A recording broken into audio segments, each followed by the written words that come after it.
Fernández, que es especialista en movilidad eléctrica desde el ámbito de las telecomunicaciones. También tenemos con nosotros a Fran Bermúdez, que le tenemos que microfonar, esa palabra tan horrible, que a pesar de ser horrible es indolora, pero necesitamos el micro de nuestro vicepresidente, Rafael. Te van a quitar el micro. Cuenca. Perfecto. Bueno, pues como les comentaba, contamos con 4 profesionales que desde ámbitos diferentes, sí, a Fran, desde ámbitos diferentes están, primero tienen una visión de cómo debe ser la movilidad eléctrica, tienen una visión de cómo debe ser y qué aporta la movilidad eléctrica en estos territorios que, insisto, no son un Madrid o un Barcelona, y que además pues tienen sus propios proyectos o han trabajado en proyectos que ya están permitiendo dar pasos adelante en esa movilidad, desde el punto de vista energético, de cómo transformar a veces residuos en energía eléctrica, desde el punto de vista de las infraestructuras de recarga, desde el punto de vista de cómo dotar de infraestructuras a un municipio como Coria para poder hacer eficiente esa movilidad eléctrica. Y desde el punto de vista de Fran Bermúdez, que es especialista también un poco en las infraestructuras que hacen posible que cuando las cosas que se mueven por las ciudades para llegar a sitios y desplazarse, pues entre sí se organicen y no haya ningún problema. Fran, por favor. Venga, y ahora sí, que ya estamos todos. Os pido que os sentéis. Esto es como nos falta la mesa Camilla, pero el concepto es un poco el mismo. Es una conversación entre profesionales del sector que están con la ilusión de desarrollar proyectos de movilidad eléctrica. Entonces, algunos de vosotros me consta que tenéis presencia en la feria y que lleváis todo el día pues, contando un poco cómo veis el futuro, pero por empezar por un orden un poco incontrovertible, voy a empezar de izquierda a derecha. Fran, te preguntaría, ¿qué visión tienes tú? Estoy seguro que durante la feria me decías, porque es una hora, estamos cansados, estás hablando de movilidad todo el día y probablemente mucha de la gente que recibes esté pensando solo en esa movilidad de grandes ciudades. ¿Cómo ves tú, qué visión tienes tú, tiene tu empresa de esa movilidad eléctrica en territorios que no son Madrid y Barcelona? ¿Qué les puede aportar? ¿En qué hay que trabajar? Bueno, ahí hay dos partes muy importantes. Las dificultades de la parte rural son que una gran extensión con muy poca población. Tienes un déficit de clientela, por decirlo de alguna manera, porque al vehículo le da lo mismo que estés en Madrid ciudad, que estás en Extremadura, que su consumo eléctrico es idéntico en cualquiera de las dos circunstancias. Pues ahí hay que avanzar en cuanto a que la disponibilidad que vayamos a tener va a ser más exigente en el territorio, digamos, rural de lo que es conseguirla en el territorio urbano. Pero también al mismo tiempo las dificultades son menores a la hora de poner pues, puertos solares y hacer accesible que esa electricidad llegue hasta el vehículo eléctrico. Por lo cual es una necesidad, ambas se necesitan. De hecho, en las ciudades sería inviable que funcionaran los vehículos eléctricos si no es por la energía que se produce en la España vaciada. De alguna manera, centrándome en la dificultad, estamos hablando de la dificultad de poner infraestructuras, ¿no?, en un territorio más extenso, menos poblado, y eso básicamente es coste, ¿no? Es un coste mayor. Pero es que hay que tener en cuenta todos los costes, porque muchas veces nos olvidamos que las ciudades emiten unos costes que pagan otros. Es decir, el hecho de que vivamos aglomerados nos da ciertas ventajas logísticas, pero al mismo tiempo los inconvenientes los pagan en otras partes. O sea, ahí es donde, digamos que las inversiones se tienen que distribuir no per cápita, sino por territorios. Y esto se está haciendo ya en realidad. Y luego hay unas dificultades añadidas que a la hora de definir la movilidad es mucho más difícil hacer que la movilidad sea sostenible, eléctrica y eficaz a lo largo del tiempo en las grandes urbes comparado con es hacerlo en pequeñas o medianas poblaciones, donde la necesidad de tráfico es menor y la disponibilidad de espacio es mayor. Con lo cual es más fácil, es decir, en algunas cosas nos va a complicar un poco más la vida, pero en otras nos la va a hacer más sencilla. La cuestión es que el reparto de costes tiene que ser equitativo, porque los ciudadanos tienen derechos allá donde vivan. Antes de pasar a Paco, que le voy a preguntar por un proyecto muy concreto en el que ha trabajado en Coria, como vosotros trabajáis en toda España, la predisposición de las administraciones locales a invertir en este tipo de infraestructuras es muy distinta en municipios pequeños a lo que es una gran ciudad, o es siempre una cuestión de escala, no de predisposición a invertir? Es más un tema de escala que de predisposición. Lo que pasa es que muchos fondos se reparten en función de población. Entonces, cuando tú tienes una gran extensión y, por tanto, unos problemas que en temas, digamos, espacio-temporales son mayores en territorio, tienes una menor disposición presupuestaria porque, digamos, que tus fondos provienen per cápita. Entonces, ahí es donde viene la disyuntiva. También hay una ventaja que tienen, y es que la movilidad eléctrica la estamos enfocando siempre al transporte de personas y mercancías, cuando en realidad hay que centrarse también en otra parte, que es el ocio. Y ahí es la parte del ocio, y por lo tanto, por ejemplo, lo que son las bicicletas eléctricas es donde la España vaciada va a tener un elemento añadido de bienestar para que nos lo practiquen. Es decir, que los carriles bici eléctricos que se van a poner en marcha en muchas de esas pequeñas localidades, para empezar van a atraer a mucha más gente que vive aglomerada, para que pueda tener una vida un poco más saludable y sea exactamente igual de como es hasta ahora. Es decir, lo que nosotros no queremos es llevar los problemas de las ciudades a los territorios que no viven como en las ciudades. Eso es una parte muy importante. Ha quedado claro. Paco, tú tienes experiencia en un entorno, no decidirlo como rural, pero sí de esta España no metropolitana, y ya todos sabemos de qué estamos hablando, en un municipio muy concreto que es Coria, donde alguien decide invertir en infraestructura de telecomunicaciones para facilitar la movilidad de los vehículos. ¿Qué es lo que hicisteis en Coria? Hola, sí. ¿No? Bueno, Coria lo que hizo, aprovechando la estructura que tiene, bueno, hace ya bastante tiempo, ¿no? Cableó toda la ciudad por fibra.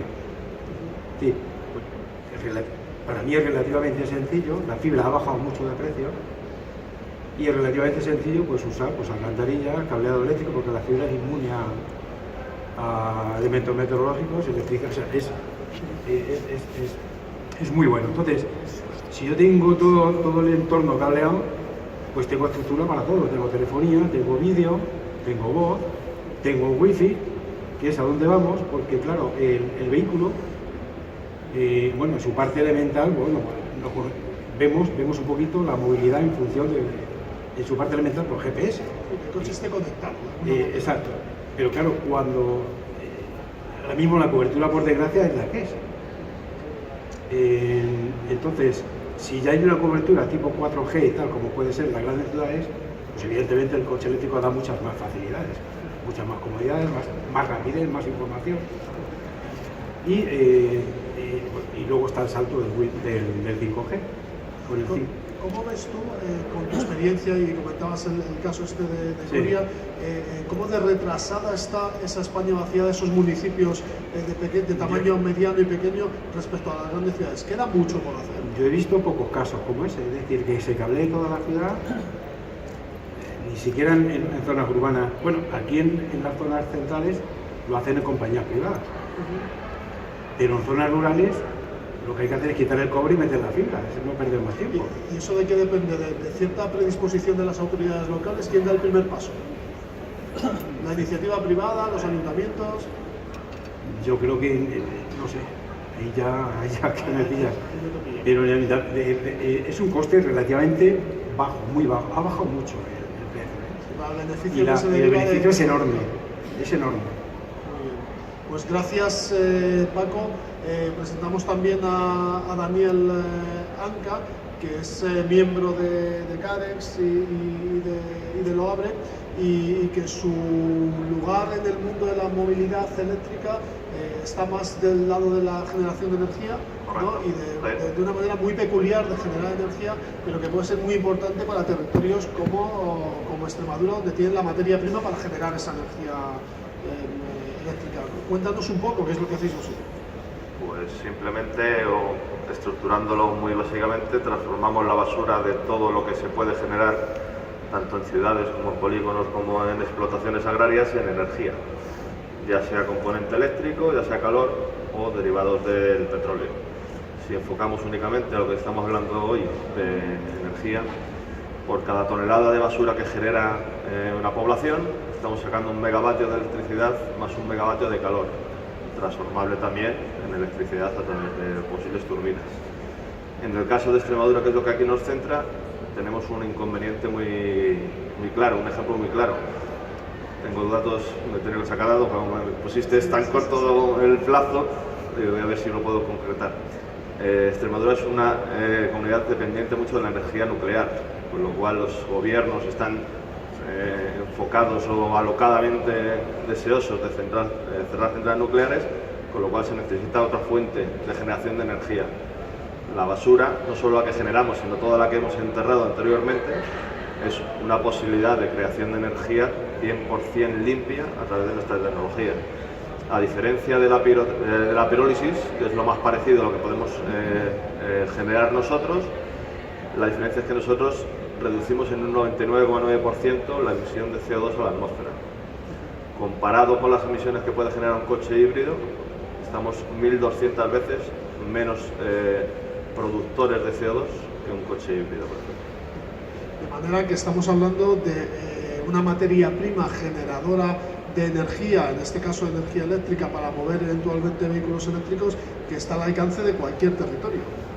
Es una cosa que tenemos enterrada. Tenemos enterrado dinero, tenemos enterrado electricidad, tenemos enterrado materia prima. ¿Y cómo de complicado es esa transformación? ¿Se requieren de muchas inversiones? ¿Tienes que estar acompañado por las administraciones para que lo vean o no? Ahora mismo tenemos un vacío legal para saber quién es el poseedor de la basura. Se hacen depósitos, entonces no sabemos si corresponden a los concesionarios, si corresponden a los municipios, si corresponden a mancomunidades, o una vez que se ha enterrado, corresponde a parques naturales o a lo que se confiera. Una vez que salvemos ese escollo legal, únicamente es hacer una excavación en mina, retirar los materiales inertes, ya sean áridos, ya sean cerámicos, y todo el resto de materias que nos encontramos en un vertedero van a ser o valorizables o transformables. Actualmente tenemos proyectos en 38 instalaciones alrededor del mundo. Es un proyecto que está funcionando a escala mundial. Hace 10 días nuestro grupo, en colaboración con una empresa local en Kazajistán, hemos conseguido la explotación de un barrio en Almaty, en la antigua capital de Kazajistán. Estamos trabajando con el gobierno de Kazajistán para poner 10 ciudades monitorizadas con este tipo de residuos. Y aquí en España, a través de CARES y de LOABRE, que es otra asociación de empresarios extremeños, estamos desarrollando los proyectos para trabajar en Extremadura, tanto en Cáceres como en Badajoz. Está estructurado por mancomunidades, por lo cual tenemos que ir a cada uno de los municipios para generar. El cálculo aproximado de generación de basura con la que se genera actualmente, estamos hablando, a lo mejor es una cantidad irrisoria, pero son 62 megavatios a la hora. Con los cálculos aproximados de emisiones o de demanda de coches eléctricos, estaríamos dando abastecimiento para unos 2.500 vehículos a la hora. Es nuestra aportación, nuestro granito de arena a toda esta movilidad, con proyectos reales, no con estudios ni con posibilidades. Y transformando algo que nos molesta, que es un residuo, ¿no?, en energía de la que vamos a necesitar. Aquí enfocamos el asunto hacia la generación de energía, pero es que tenemos mucha más ventaja. Estamos eliminando contaminación, estamos eliminando filtraciones a acuíferos, estamos eliminando posibles riesgos de explosiones de metano, estamos generando una economía circular real sobre todo lo que es materia inerte dentro de lo que es la cadena de producción. Estamos generando puestos de trabajo, evidentemente. Estamos dando un valor añadido a una cosa que ahora mismo estamos tirando. En territorios además necesitados de cierto dinamismo, de cierta pujanza económica. De hecho, nos deja de ser curioso de que hayamos dado un salto de Extremadura a Kazajistán, ¿verdad? Por el camino nos quedamos con muchos países, pero digamos que ahora volvamos un poco hace 10 días volví de allí. A ser profetas en la propia tierra, ¿no?, que a veces cuesta un poco, pero muy interesante. Los extremeños somos conquistadores, entonces ¿por qué no ir muy interesante vuestra propuesta. Carlos Carmona, de GIG Soluciones de Recarga, probablemente representes uno de los posicionamientos en la mesa de debate más, si me permites, convencionales o más previsibles en cuanto a movilidad eléctrica. Hay que recargar esos vehículos en algún sitio. Es más que probable que la orientación de empresas como la tuya sea primero grandes ciudades, porque es donde parece que vive más gente y va a haber más pastel en cuanto a movilidad eléctrica. Pero ¿cómo ves tú la movilidad eléctrica desde vuestra óptica de recargadores en esos territorios como el extremeño? Ya hemos dicho que hay otros en la península que tienen sus necesidades y alguien hay que satisfacerlas. Sí, pues nada, muchas gracias a la organización por invitarnos. Desde nuestro punto de vista, cuando venimos a este tipo de eventos, en concreto hablamos de la España vaciada, nosotros pensamos que realmente la España infrautilizada o desaprovechada o deseada, si pensamos en el estratégico entorno que se le está juntando en Extremadura, a nivel de renovables, a nivel de posibilidades de recibir ayudas y subvenciones, a nivel de cómo encaja la movilidad sostenible en todo este entorno, viendo la industria que hay, el tema del turismo, la gastronomía, etc. Realmente Extremadura es una excelente oportunidad para las empresas que, como nosotros, nos dedicamos a desarrollar infraestructuras de recarga para vehículos eléctricos, pero también instalaciones de fotovoltaica, pero también estudios de eficiencia energética en edificios y en industria. Y Extremadura es un sitio estratégico. Nosotros estamos orgullosos de poder pertenecer a CARES y a LOABRE también en nuestro caso, porque pensamos que es uno de los entornos donde más vamos a poder desarrollar estas actividades. Y luego pensamos una cosa, realmente cuando desde algún ámbito se ve como que llega el vehículo eléctrico, por ejemplo, y es una amenaza para la tecnología actual, pensemos también que es una oportunidad, porque no solamente es el vehículo eléctrico, es el vehículo conectado, es el vehículo autónomo, es la movilidad compartida, es un montón de novedades que nos van llegando en pequeños gotitas, pero que han venido para quedarse y para evolucionar. Y esto va a cambiar absolutamente la forma de movilidad de todos nosotros, de las empresas, de la industria, del futuro, ¿no? Realmente, en un entorno como Extremadura, las oportunidades son más grandes que en una gran ciudad. En una gran ciudad hay mucha más competencia, en una gran ciudad la movilidad es la que es, tiene menos posibilidades de adaptación, de evolución, pero en Extremadura, desde luego, la oportunidad es inmensa. Y por eso nosotros desde el Grupo ETRA y desde HIC estamos apostando fuerte por posicionarnos en este entorno y desarrollar todas las oportunidades que se están presentando. Así que, bueno, lo que comentas respecto de Extremadura, ¿sería aplicable a otros territorios de esa España vaciada que no son Madrid, Barcelona? Hablo de las dos Castillas, hablo de ahí hay posibilidades también reales de generar un desarrollo económico en torno a la movilidad eléctrica. ¿Sabes lo que pasa? Que cada vez somos más globales, es decir, cada vez es menos localizado las oportunidades. Para un empresario extremeño, por ejemplo, que se dedique al mundo de las estaciones de servicio, o al mundo de la hostelería, o al mundo del turismo, el no sumarse en este momento a la movilidad eléctrica, y a la eficiencia energética y a la fotovoltaica, autoconsumo, es una pérdida de oportunidad brutal, porque realmente no está compitiendo con Barcelona o con Varsovia, está compitiendo con su entorno. Entonces tú, cuando dicen lo importante para una oveja no es correr más que el lobo, sino correr más que la otra oveja.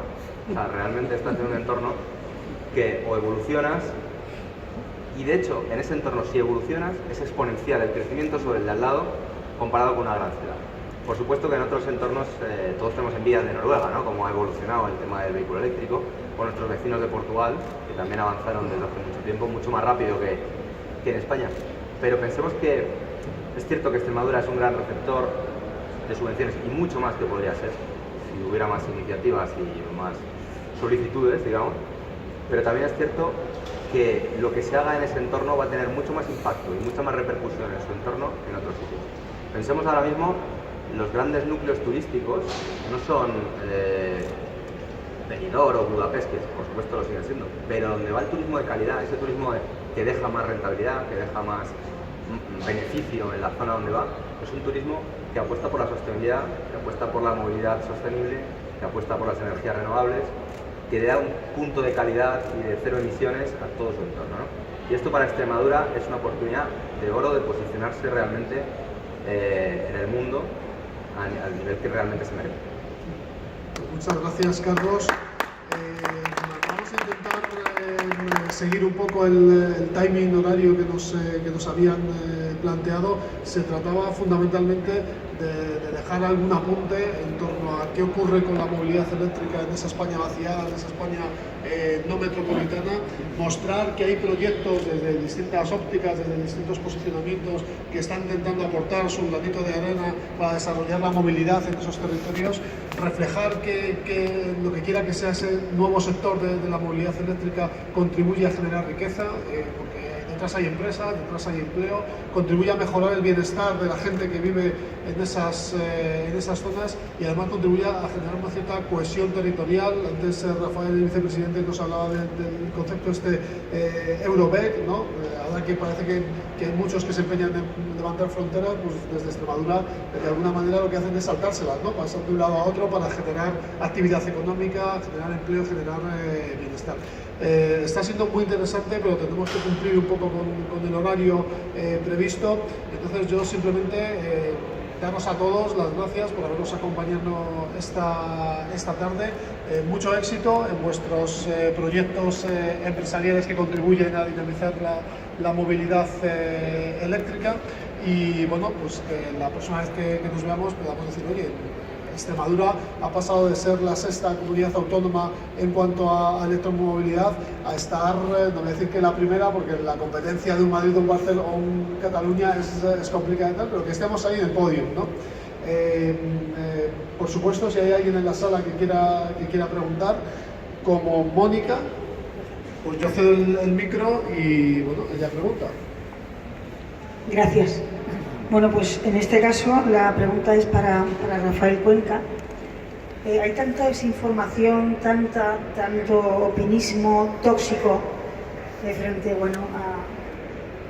la mina de litio en Cáceres, ese cráter que puede perfectamente convivir con nuestro maravilloso patrimonio natural. Yo tengo una pregunta que me hago, es si es cierto o se trata de un falso mito, que para la extracción de ese litio es tan abundante el agua que se necesita. ¿Acaso es cierto que se necesita mercurio, arsénico y ácido sulfúrico? ¿O se trata de una leyenda urbana? Gracias. Es interesante pregunta, sobre todo para podérsela cuestionar directamente a la empresa que está llevando a cabo el proyecto, ¿no? Por lo que yo puedo conocer, evidentemente lo que estás comentando son mitos. Es decir, el único producto que se utiliza para la disiliación del litio de la roca es un fertilizante. Además, están utilizando una tecnología que considero que, aparte de ser actual, es que es una tecnología pues bastante innovadora. Y repito, le podremos trasladar la pregunta a ellos si corresponde cuando toque, pero de verdad que se habla del litio no es tan así. Es un poco como los mitos que tiene un vehículo eléctrico, que también van en esa misma dirección, y por eso hace falta poner en valor, difundir, explicar, hablar, y un foro como este pues es estupendo para poder aclarar este tipo de cuestiones, claro. Muy bien, muchas gracias, Rafael. En cuanto a la mina, que a mí me consta, ojo, parece que no hay que llamarlo mina, es un proyecto de extracción de litio, me consta que hay mucho interés en Cáceres, en Extremadura, en la administración central, porque puede representar potencialmente una oportunidad para la industria de automoción española, que a fecha de hoy fabrica sobre todo vehículos de combustión. Si se concretara, además de extraer el litio en una fábrica de baterías, pero bueno, como es un proyecto que está en una fase todavía incipiente, yo coincido con Rafael, hay que esperar a tener más información, a analizarla, a basarse en datos, pero tenemos la impresión de que más pronto que tarde, en las próximas horas casi, la empresa que está detrás de ese proyecto y que es asociado de CARES va a poner en marcha una campaña de explicación para que podamos hablar con datos, no con impresiones, ¿no? Porque así litio en abstracto pues nos puede sonar mejor o peor, no sé si es un elemento de la tabla periódica, no sé si contamina más o menos, pero explícame qué es lo que quieres hacer con el litio, cómo lo vas a extraer, qué impacto tiene eso, y ya cuando todos tengamos claro, igual parece más prudente formarse una opinión y emitirla. ¿Alguna pregunta más? Bueno, presidente de CARES, Tomás. Gracias, Raúl. Yo estoy, habéis superado mis expectativas. Soy Tomás Sánchez, presidente de CARES, Logabre. Y la verdad que qué pena que a lo mejor el tema público que no es muy abundante, pero yo creo que todo lo que hay, las intervenciones se deberían enlatar y enseñar hasta en los colegios de Extremadura, ¿no? Voy a empezar digo que os felicito a todos, porque la verdad que las intervenciones, los proyectos en la mesa. Bueno, muchísimas gracias y felicitaciones, ¿no? Empiezo un poquito un recorrido de derecha a izquierda, al revés, hago en plan LIFO. Carlos Carmona, muchísimas gracias por todo lo que has dicho de Extremadura. Es un reto para nosotros hacer más cosas. Me has puesto ahí ideas y, bueno, también estímulo, ¿no? Que tenemos que estimular, que a veces creernos nosotros mismos, ¿no? Tienen que venir gente de fuera para decir que lo creamos, ¿no? Que tenemos que creernos nosotros mismos. Si no lo creemos no podemos hacer nada. Yo te felicito. Bueno, el grupo GIC es de la empresa del grupo ETRA, que está encargada de la red Ionity en hacer infraestructura de recarga. Son los encargados de los alemanes para toda España, y ya le hemos rogado que deje algún cargador para Reyes, nos deje un cargador ultra rápidos allí en Extremadura.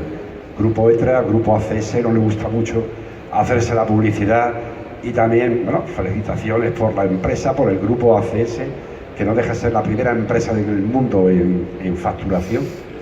Dice las terceras, según los chinos dice que son las terceras, pero los chinos los auditan. Entonces, las dos primeras son chinas y se hacen trampas seguro en el solitario, ¿no?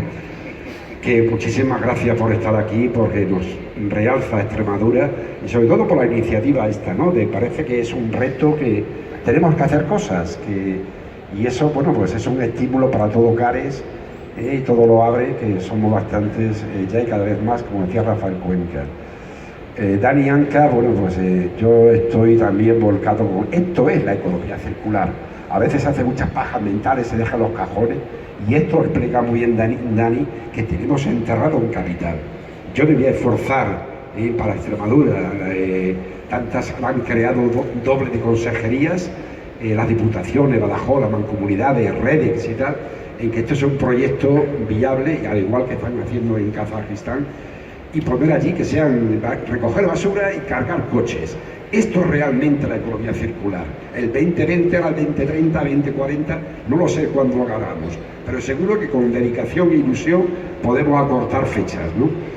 El ejemplo de mi amigo Paco Fernández, que muchísimas gracias, son ejemplos reales, ¿no? Que están en Coria, que como Coria hay 328 municipios en Extremadura, lo ha explicado muy bien, que bueno, que no deja de ser también un estímulo, un orgullo para los extremeños, en la ciudad de Coria todo cableado en fibra óptica, y que se podía hacer más, ¿no? Tenemos muy buena relación con Telefónica, no Telefónica, y hay que seguir, ¿no? El caso de Fran Bermúdez es un ejemplo, también es socio de Loabre, de Cares, toda la tecnología que tiene Fran, que también la pone a disposición. Ahora mismo han hecho proyectos en Arabia Saudí donde han contado 11 millones de vehículos con un margen de error de 1,33%, identificando mujer, hombre, motocicleta, todo ese tema de captar imágenes. Y muchísimas gracias, y esperemos que podamos extrapolar esa tecnología, que tiene loco a lo de Google con todo lo que ha hecho con Galindo. Es maravilloso que este plantel de profesionales y empresas esté aquí con nosotros. Me gustaría que se enlatara para enseñar en todos los colegios de Extremadura, ¿no? La intervención de Rafael Cuenca, vicepresidente, el responsable de EIDE, ha sido magnífica, genial, ha contado todos los detalles, y enhorabuena, felicidades. Y quería decir del maestro ceremonia, Raúl González. Se llama como el futbolista, pero no es el futbolista. Acabo. Raúl González Martín. Ha sido un lujo tenerlo aquí, que nos ayuda, una gran ayuda. Y ahora, déjame, Raúl, 45 segundos más para hablar de un eje que estamos, como ya ha anticipado Raúl, el eje 16. Nosotros tenemos vocación, como bien comentaba Rafael, estamos liderando la España vaciada. Lideramos la movilidad eléctrica en la España vaciada. Es el corredor más importante, más antiguo de Europa. No queremos quedarnos en Lisboa, Madrid, sino seguir por la España vaciada, por Soria, Zaragoza, Canfranc, Ossién, Lorraine, hasta París, ¿no? Que también se llaman ellos llaman la Francia vacía, la France vide. Entonces, bueno, este es otro proyecto que ya que tenemos dentro de CARES y Loabre, subir hasta París por esta diagonal del sudoeste europeo, llenarla de facilidades, porque la movilidad es riqueza. Todo lo que se pueda mover, todo lo que pueda desplazarse de forma fácil, si te desplaza, creas riqueza. Una persona, un sitio donde está, que es fácilmente moverte hacia otro, eso es riqueza, y creo que tienen derecho tanto los extremeños como esa parte que comentaba de las dos Castillas y demás, ¿no? Y nada más, muchísimas gracias. Muchas gracias, Tomás, presidente de CARES. Muchas gracias a todos los participantes en la mesa, Carlos, Daniel, Paco, Fran, y gracias a